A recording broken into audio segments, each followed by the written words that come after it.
Hello, everyone. Great to see you all.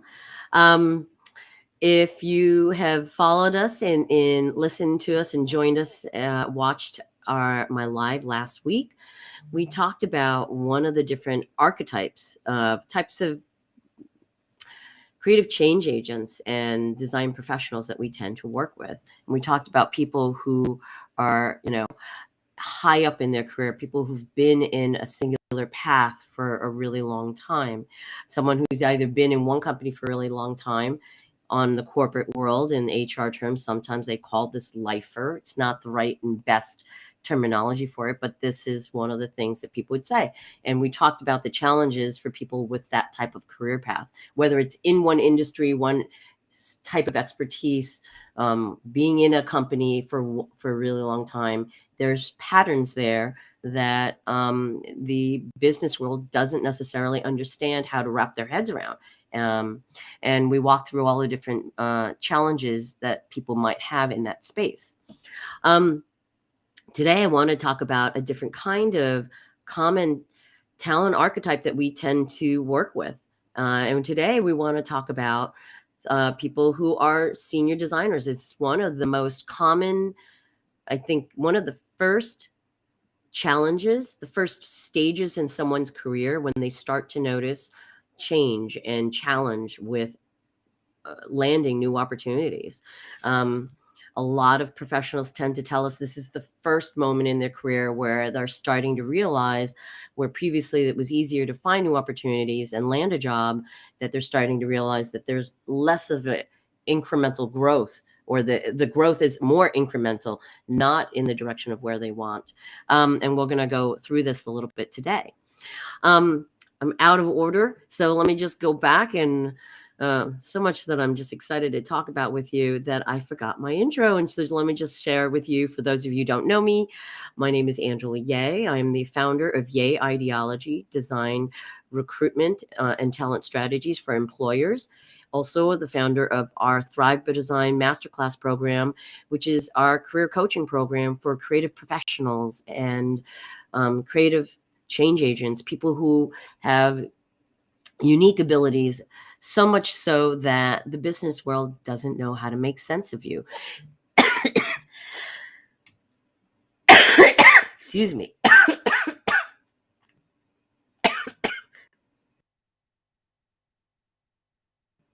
Apologies. I did have COVID a couple of weeks ago. It's done and over, thank God. Minimal symptoms for me, but because I do have allergies and asthma, you're always going to catch me coughing sometimes. So I apologize for that. Thankfully, I found the mute button.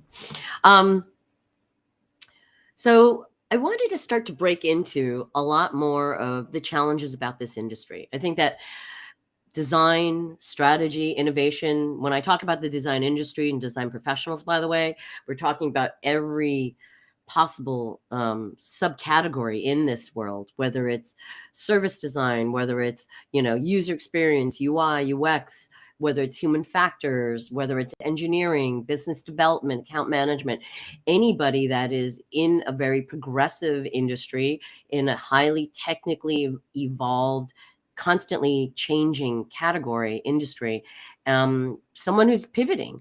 And particularly, one of the things that we find that's very common with people in this, our type of customer that we tend to work with, you're often, we hear comments like, HR does not know what to do with me.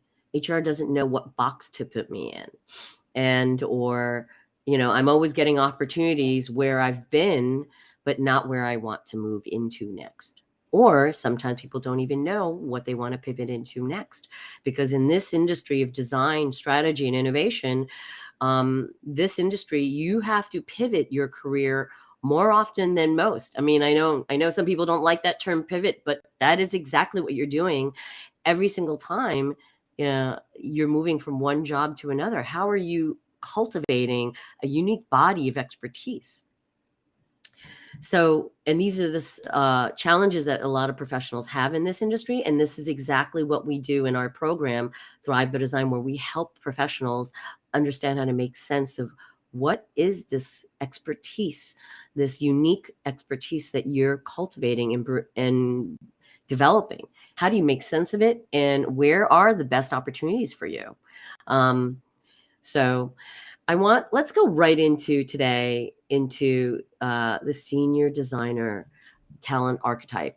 This is, by the way, uh, more than 20 years of recruiting in this space, having been a designer to design director myself, rapidly, having coached so many professionals and helped so many people evolve their career successfully.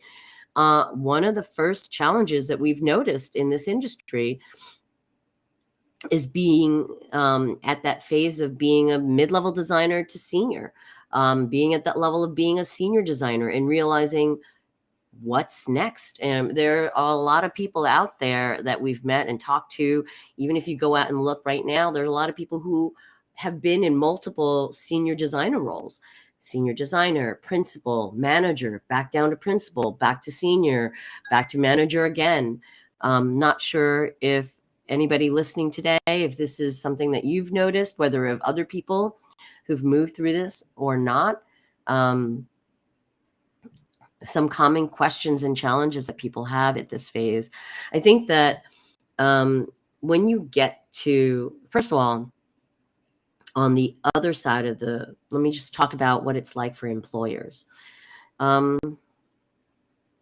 don't know if most people realize that senior designer is actually one of most essential levels in a company that a company looks for. If you look at, I talk about the hierarchy of a company quite often, and how in any company, like a pyramid, right? Whether we're talking about enterprise scale, massive corporations, that let's talk about that pyramid. And what I have here is this top section is leadership, let's say, and management. Okay. In bigger corporations and bigger companies, that upper echelon is smaller. Sometimes that can also represent the more strategic divisions and roles.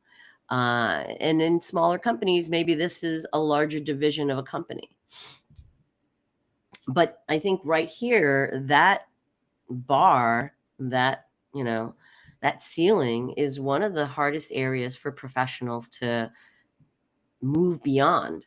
And in fact, moving beyond it, just staying above that strata of, let's say, staff level to management, to strategic, to leadership, however a company sees it and defines it for themselves. It's a combination of those elements. And sometimes we meet people where, and this happened historically as I've worked as a recruiter, meeting so many professionals at that phase where some of them have moved beyond that level. Sometimes even wondering if they've meant to be there. I've met people and professionals who've moved up into leadership and then realized they didn't love it. And some people actually coming back down to senior designer level or principal. Some people jettisoning it out of the design industry, not loving it, not knowing how to come back down into a scale of a level of expertise that works for them. Some of the things that I think people can think about if you find you're at this point, combination of different things that you want to think about, from an employer standpoint, senior designer is someone who is executing your own work, self-directed, managing your own clients and projects. And sometimes you're also, leading and managing others. You're probably moving into management of staff, not just projects. Though in a lot of companies now, design, the hierarchies within the design department, let's just say this is just the hierarchy of the design department itself. It's managing projects, but it's probably less managing people today. And it's interesting because a lot of people in design, we love managing, mentoring, training, teaching others. It's just such a beautiful, compassionate aspect to the people in this industry. But that opportunity doesn't always present itself. A lot of people want to move into that role, but it's not as easy to find. And in fact, there's different requirements for those types of senior designer roles, or the next strata up, that management role where you're managing people and projects. Some professionals, by the way, when you're at that point of, let's say you're just below that line and you're, at a senior designer level, you're starting to manage your own projects, you're self-directed, you're dealing with the clients yourself, possibly opening and leading certain initiatives for the company you're working for, whether you're on the corporate side or the consultancy side. Or even if you're an outside senior designer consultant, like a full-time contract hire, there's different variations of this role. And things that you want, I find people evolving or trying to push themselves to that next level. Sometimes it's what you're wondering, can I get to that next level? What is that next level for me? And one of the possible 3 directions we've seen people evolve into, and it's usually a combination of these 3, it's either design leadership, leading the quality of that design, the quality of execution, the quality of the design innovation. Is it project management? Is it project management? Is it program management? Managing the processes of what design is like at your corporation or consultancy, right? Sometimes it is managing others and teams internally within the design department. The third direction, and sometimes it's managing the other divisions, corresponding with the different program managers, marketing, engineering, sourcing, DFM. That's a very big piece of design today, right? At least for industrial design. And then even for service design or strategy, there's that different aspect of knowing how to work with the back end of the product development component of whatever it is your company builds, whether that product is a service, a culture, a product itself, a physical, tangible product. The third direction that we find is a viable direction for professionals is the principal designer track, where you can lead by example of the quality of the execution of design, of the bar of, is it the concepts that you're developing? Is it the, are you representing the quality of what it's like to move that project along the spectrum of what the design process takes within the company that you're at, whether it's from research, strategy to ideation, concept development, ideation, product development, production. Like, are you just so good at capturing and owning a piece of that process? So these are different possible directions. And for people, it's not only one of those paths that you're often good at, but it's often sometimes a combination of that. At this phase of someone's career, we also see people pivoting in different categories of expertise or different industries. What's interesting at this phase is we do see people at this phase, finally realizing that it's time for them to pivot either from corporation to consultancy, or to possibly starting your own consultancy business. That's another avenue. It's not just, are you, moving through the tracks of design leadership, project management, and principal designer, but it's also, which environment do you want to be working in? Okay, so these are just possible challenges and directions that people can choose.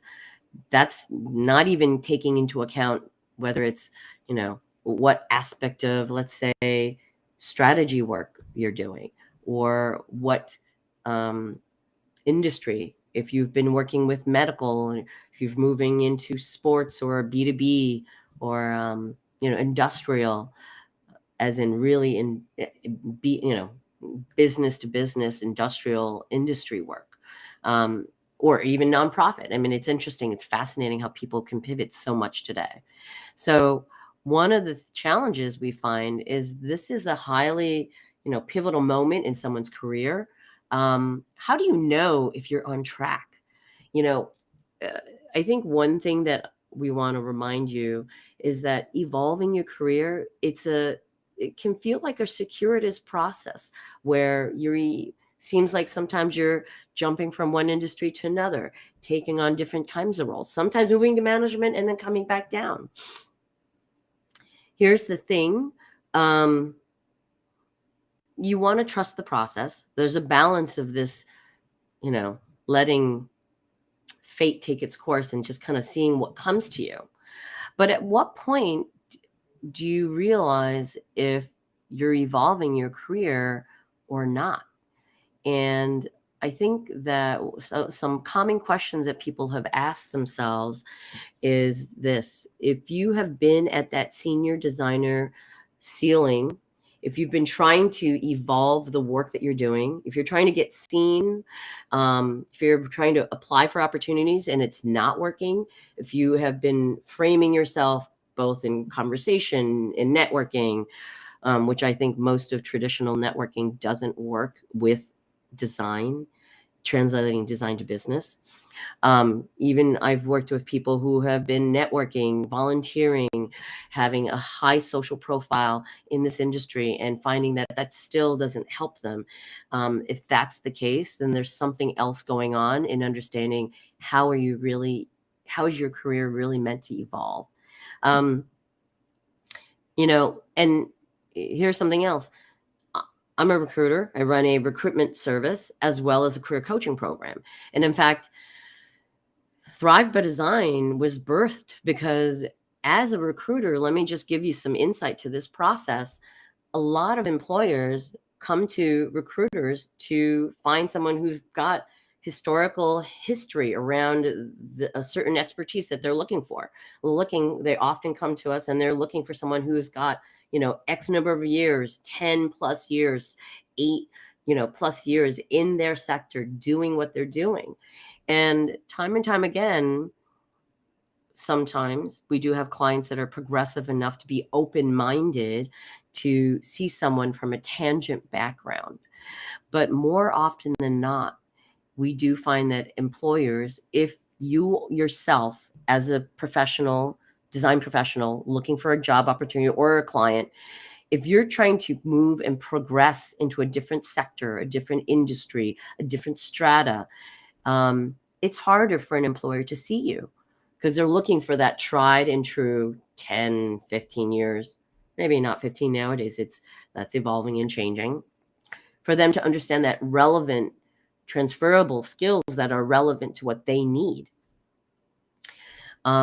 If you are trying to pivot and evolve your career, if you find that your state of flow is moving on to something else that you may or may not know what that is, chances are you might find it harder to represent yourself. If you are finding it harder to interview, network and interview and apply for opportunities, to even garner any kind of feedback and response, if you're even interviewing and you're finally interviewing, you're being called back, but you're never chosen for those final opportunities, then there might be a variety of different elements and factors that you're not noticing about yourself. Because in the end, employers, even if a recruiter shortcuts that initial process for you, you need to know how to represent your expertise. You need to understand what it is about your body of expertise that you've cultivated to this point. What is it that makes it so singular and unique that companies will choose you over anyone else? Okay. So hoping that this is useful and helpful. We've moved so many people through this process. And in fact, on one of our clients this year, there's so many wins. I've been so busy, I've not had a chance to share all of these different wins, but many of our clients are winning and landing opportunities that were either listed on the job boards incorrectly, landing opportunities higher than what was listed, and or even identifying opportunities that were not even there. And I love how Daniel Nikitu, from Canada this year, came to us thinking that he had to relocate. He was a mid-level industrial designer, helped him realize that he was a senior level designer and what made him so valuable, helped him understand which types of companies and opportunities were right for him. And he ended up landing an opportunity literally miles just from where his previous job was. Much better company, award-winning company, massive increase in comp equivalent to what he brought to the table. And that's another thing, is how do you talk about and how do you represent your value? So there's also a lot of people, by the way, if you've ever landed opportunity and you do keep landing opportunity, but you do find that you're not landing the quality, the caliber, the magnitude of what you know you can impact and or compensation. These are all different signs that understanding your expertise, that's something, there's something there that's still needing to be refined. Okay. So anyway, that's what today's talk is about. Think next week there's another talent archetype that we tend to work with. And a lot of design professionals, I'd love to talk about this one. A lot of design professionals actually dream about running your own consultancy, being a consultant where you're owning your work, you're owning your portfolio, you get to choose the clients that you want. That's actually quite a lot of design professionals wish to be in this space, and dream about building their own consultancy. Well, that is probably one of the biggest challenging spaces for designers yet sought after. This is why there's not that many consultancies, and a lot of people hope to. Let's break that down a little bit too next week. Okay. I hope that what I've talked about today is helpful. Helps you guys understand what you're facing if you're at this point of senior designer, or let's say if you're at that pivotal first phase, that first glass ceiling. If you found that you've been kind of hovering around that point, maybe stepped above it, gone into management a little, fell back to it. If you're wondering what you need to do to evolve it, these are some of the things that we notice people struggle with. If you are trying to figure this out this year, and you want to land that next ideal opportunity, have certainty of what you're moving into, how to own representing your expertise, landing opportunity at the compensation you know you deserve, then definitely check out our program, thrivebydesign.today, and take a look at it. We've helped so many people evolve their career successfully and would love to do the same for every single one of you. That's it. I hope you guys all have a wonderful day today, and I will see you next time. Bye.